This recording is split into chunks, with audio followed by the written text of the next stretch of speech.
Il existe en France une réalité que les discours officiels peinent à nommer avec la clarté qu'elle mérite. Le taux de chômage national s'établit à 7,9% au quatrième trimestre 2025, selon l'INSEE, et la dynamique de baisse régulière observée depuis 2015 s'est inversée sur les 2 dernières années. Sur un an, 112 100 postes ont été supprimés dans le secteur privé. En mai 2025, l'indicateur synthétisant les craintes des ménages face à une hausse du chômage a atteint son plus haut niveau depuis 2016, hors crise sanitaire. Et derrière ces chiffres nationaux se cachent des réalités départementales d'une intensité bien supérieure. Des territoires dont les indicateurs économiques et sociaux dessinent le portrait d'une crise sans précédent. La Seine-Saint-Denis apparaît en première position nationale en France métropolitaine pour le taux de pauvreté, avec un taux qui dépasse structurellement les 28% selon les dernières données consolidées disponibles. Dans les 20 quartiers les plus défavorisés de France, 70% de la population vit en dessous du seuil de pauvreté. Et les départements d'outre-mer présentent des taux nettement supérieurs à la moyenne nationale. La Réunion avec 36,1%, la Martinique parmi les premiers rangs. Ces chiffres ne sont pas des abstractions statistiques. Ils représentent des millions de personnes dont la réalité quotidienne est structurée par la contrainte financière permanente dans des territoires que les politiques publiques successives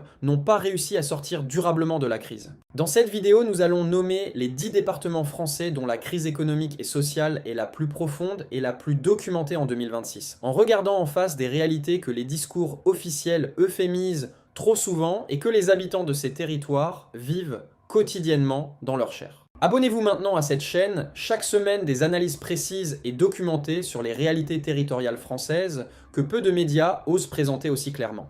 En 10e position, un département du Pas-de-Calais dont la crise économique et sociale s'inscrit dans une histoire industrielle douloureuse et dont le taux de pauvreté parmi les plus élevés des départements du Nord en fait l'un des territoires les plus fragilisés de France métropolitaine. C'est le Pas-de-Calais. Le Pas-de-Calais est un département dont la crise économique et sociale est indissociable de son histoire industrielle. Une région dont l'économie s'était construite autour du charbon, de l'acier et du textile et dont la désindustrialisation progressive depuis les années 1970 a produit des effets durables et profonds sur le tissu social local. Des générations qui se succèdent dans le chômage, des familles dont les revenus sont structurellement insuffisants et des services publics dont les ressources ne suffisent pas à répondre aux besoins d'une population fragilisée par des décennies de difficultés économiques. La Normandie est qualifiée d'économie au ralenti en 2025, selon les synthèses de l'INSEE publiées en avril 2026, et le Pas-de-Calais, dans les Hauts-de-France dont le marché du travail est qualifié d'en berne, illustre cette réalité avec une force particulière. Un chômage structurellement supérieur à la moyenne nationale, une pauvreté qui touche une proportion de la population bien au-delà des moyennes nationales, et des services publics, écoles, hôpitaux, services sociaux, dont la saturation permanente reflète l'ampleur des besoins non couverts. Les tensions sociales à Calais, liées à la question migratoire qui s'ajoute aux difficultés économiques structurelles, ont créé un environnement de crispation et d'épuisement institutionnel dont les habitants permanents paient le prix dans leur quotidien. Un département qui mérite une réponse publique bien plus ambitieuse que ce qu'il reçoit depuis des décennies,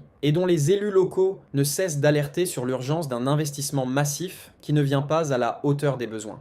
En 9e position, un département du sud-ouest dont la croissance démographique la plus rapide de France masque une pauvreté massive et un taux de chômage parmi les plus élevés de métropole. Dans un territoire où l'attractivité résidentielle n'a pas produit la prospérité économique qu'elle promettait. C'est l'Hérault. L'Hérault est l'un des paradoxes les plus saisissants de la géographie économique française. Un département dont la population croît plus vite que dans n'importe quelle autre partie de France, attirée par le soleil méditerranéen, la proximité de Montpellier et la qualité de vie perçue. Et pourtant, l'Occitanie affiche des inégalités sociales marquées, un taux de chômage et un taux de pauvreté élevé. Et l'Hérault concentre une partie significative de ces difficultés. La croissance démographique n'a pas produit la prospérité attendue. Elle a surtout attiré des profils aux revenus insuffisants pour les emplois disponibles localement. Le taux de chômage dans les Pyrénées-Orientales, département voisin de l'Hérault partageant les mêmes caractéristiques, dépasse structurellement la moyenne nationale, et l'Hérault partage cette réalité avec des zones périphériques de Montpellier dont les indicateurs socio-économiques sont parmi les plus défavorables du département. Les quartiers populaires de Montpellier, la Paillade, la Mosson, les Cévennes, concentrent des taux de pauvreté qui dépassent largement la moyenne nationale, dans une ville universitaire dont le dynamisme superficiel masque une fracture sociale profonde et documentée. La Nouvelle-Aquitaine connaît une dégradation économique en 2025, selon les synthèses de l'INSEE, publiées en avril 2026. Et l'Hérault, bien que rattaché à l'Occitanie, partage cette dynamique de dégradation économique qui touche une partie croissante de sa population active. Des emplois saisonniers dans le tourisme qui ne garantissent pas la continuité des revenus sur l'année, un marché de l'emploi insuffisamment diversifié pour les qualifications des habitants, et une pression immobilière qui a fait monter les prix au-delà de ce que les revenus locaux peuvent absorber.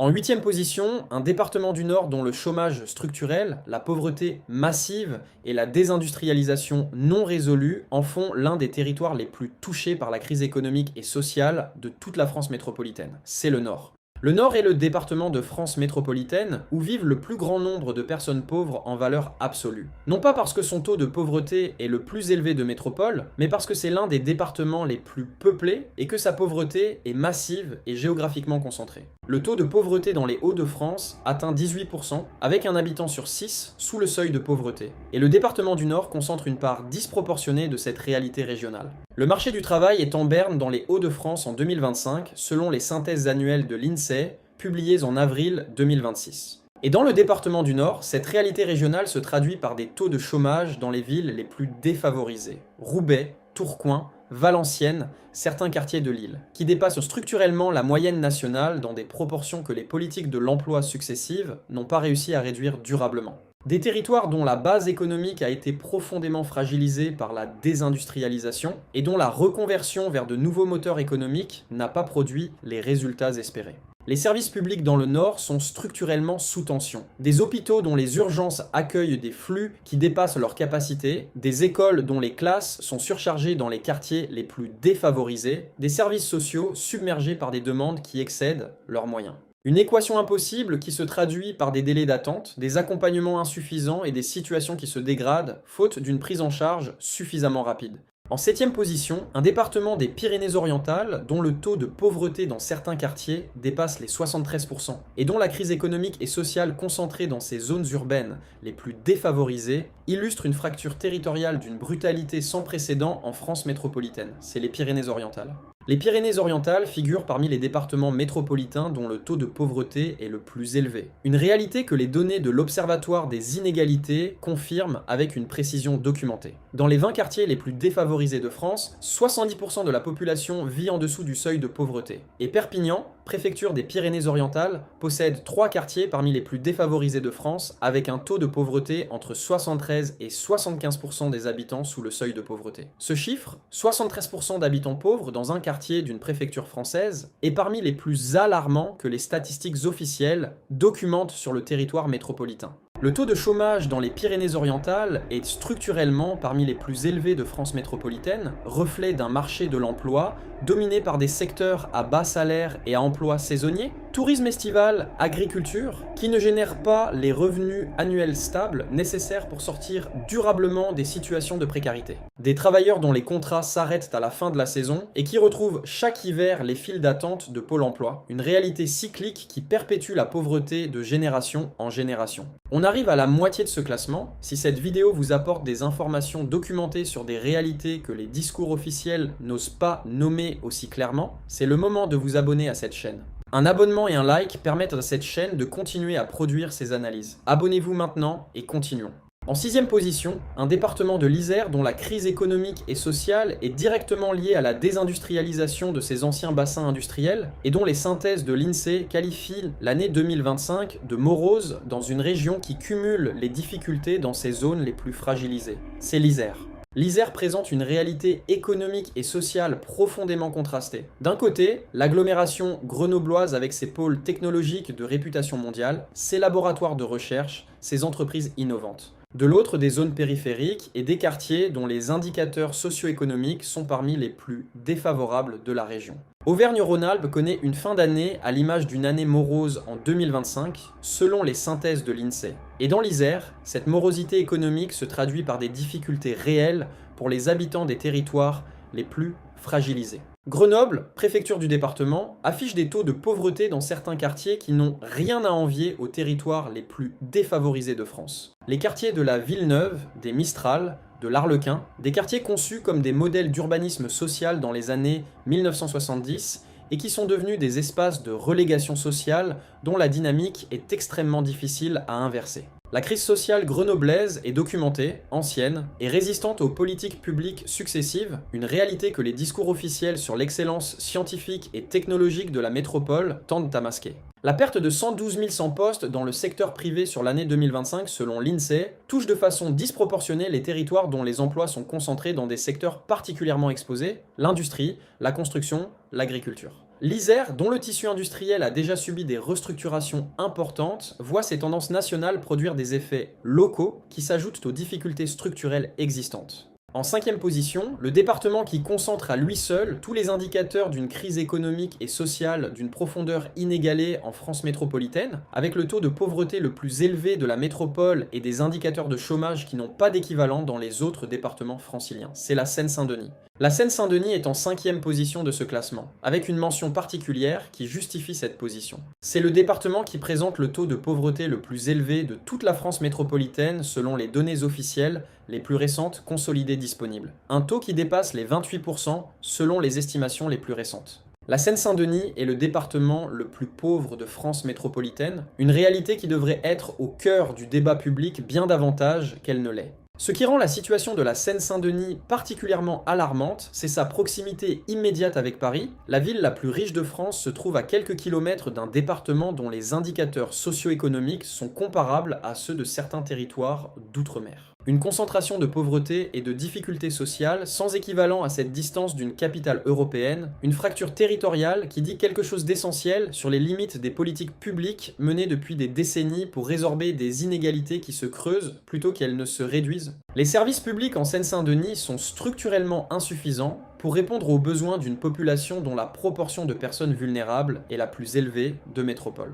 Des hôpitaux sous tension permanente, des écoles dont les indicateurs de réussite sont parmi les plus bas de France, des services sociaux submergés, une équation impossible que des générations d'élus locaux ont dénoncée sans obtenir les réponses nécessaires. En 4e position, un département d'outre-mer dont le taux de pauvreté dépasse les 36%, premier département de France pour cet indicateur, et dont la crise économique et sociale ne connaît pas d'équivalent sur le territoire national. C'est la Réunion. La Réunion est le département qui affiche le taux de pauvreté le plus élevé de tout le territoire national, avec 36,1% de la population sous le seuil de pauvreté selon les données officielles les plus récentes disponibles. Ce chiffre, 36,1%, n'a pas d'équivalent en France métropolitaine. Il dit que plus d'un habitant sur 3 de cette île française vit en dessous du seuil de pauvreté monétaire, dans des conditions de précarité que les transferts publics atténuent partiellement mais ne résolvent pas structurellement. Le taux de chômage à La Réunion est structurellement parmi les plus élevés du territoire national, reflet d'un marché de l'emploi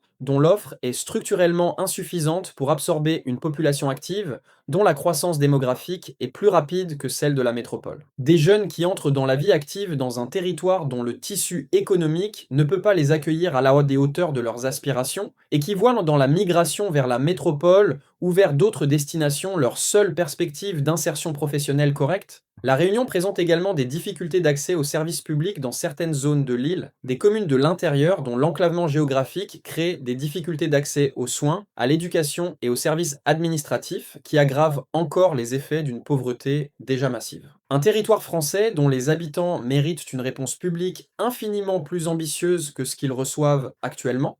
En 3e position, un département antillais dont le taux de chômage structurellement élevé et la pauvreté massive créent une crise économique et sociale d'une profondeur qui n'a pas d'équivalent parmi les départements français hors Mayotte. C'est la Martinique. La Martinique figure parmi les premiers rangs du classement des départements français les plus touchés par la pauvreté, avec un taux qui place ce territoire dans une catégorie à part par rapport aux standards de la France métropolitaine. La conjoncture économique s'est dégradée en Martinique en 2025 selon les synthèses annuelles de l'INSEE publiées en avril 2026. Une dégradation qui s'inscrit dans un contexte socio-économique déjà particulièrement difficile. La Martinique partage avec la Réunion les difficultés structurelles des économies insulaires des outre-mer français, un coût de la vie plus élevé qu'en métropole pour des revenus inférieurs, un marché de l'emploi insuffisant pour absorber une population active dont les qualifications dépassent souvent les offres disponibles localement, et une dépendance au transfert public qui maintient un niveau de vie minimum mais ne crée pas les conditions d'un développement économique autonome et durable. Les jeunes Martiniquais partent massivement vers la métropole, un exode documenté qui prive l'île de ses forces vives au moment où elle en aurait le plus besoin.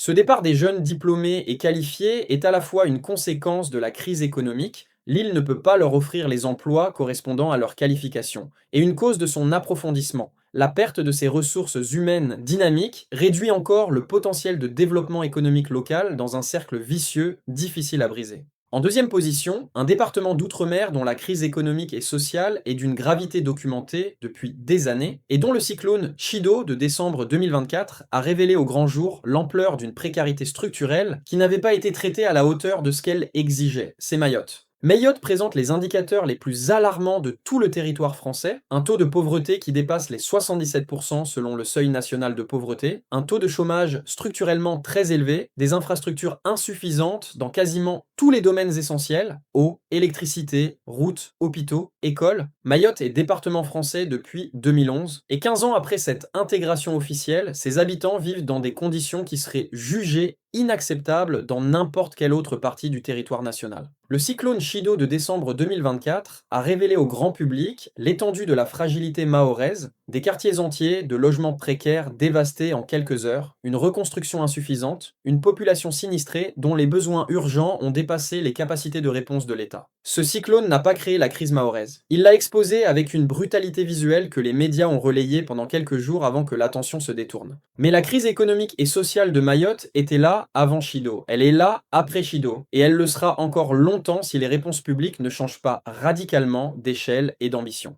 Et en première position, le département français dont la crise économique et sociale est la plus profonde, la plus ancienne et la plus documentée de toute la France, un territoire qui concentre avec une cohérence implacable l'ensemble des indicateurs d'une crise structurelle sans précédent pour un département de cette taille en France métropolitaine. C'est la Seine-Saint-Denis? Non. C'est le département qui dépasse tous les autres sur l'ensemble des indicateurs combinés de pauvreté, de chômage et de crise sociale. C'est Mayotte. Mayotte est en première position de ce classement, une position justifiée par des données qui ne laissent aucune ambiguïté. 77% des habitants sous le seuil de pauvreté nationale. Un taux de chômage qui dépasse 34% selon les données disponibles les plus récentes. Des services publics, santé, éducation, eau, sécurité, dont la capacité est structurellement dépassée par les besoins d'une population en forte croissance démographique. Une pression migratoire depuis les Comores qui crée des tensions sociales et des besoins supplémentaires sur des services déjà insuffisants. Ces chiffres, les plus élevés de tout le territoire français sur presque tous les indicateurs de crise économique et sociale, disent quelque chose d'essentiel sur ce qu'est la France en 2026. Un pays dont la République revendique l'égalité des droits et la fraternité sur toutes ses façades institutionnelles, et dont un département compte 67% de pauvres, un chômage à 34% et des infrastructures insuffisantes. Cette contradiction entre les valeurs affichées et les réalités documentées est la mesure la plus précise de l'ampleur de la crise économique et sociale sans précédent que vit Mayotte, et du chemin qui reste à parcourir pour que la promesse républicaine devienne une réalité pour l'ensemble des citoyens français. Ces 10 départements nous disent quelque chose d'essentiel que la France de 2026 doit entendre, que la crise économique et sociale n'est pas uniformément répartie sur le territoire, qu'elle frappe avec une intensité particulière des territoires précis dont les habitants méritent une réponse publique bien plus ambitieuse et bien plus urgente que ce qu'ils reçoivent. Le taux de chômage national est à 7,9% et la dynamique de baisse s'est inversée. Mais ce chiffre national masque des réalités territoriales d'une brutalité qui ne se mesure pas dans les moyennes. La France ne peut pas se dire grande puissance mondiale et laisser des millions de ses citoyens dans des conditions documentées par ses propres statistiques officielles comme incompatibles avec une vie digne. La crise économique et sociale sans précédent que vivent ces 10 départements n'est pas une fatalité. C'est le résultat de décisions politiques, d'investissements insuffisants et de réponses publiques qui ne sont pas à la hauteur, depuis trop longtemps. Si cette vidéo a mis des chiffres officiels sur des réalités que vous connaissiez ou que vous viviez, likez-la, partagez-la, abonnez-vous à cette chaîne, et dites-nous en commentaire, vous vivez dans l'un de ces départements? Comment vivez-vous cette crise au quotidien?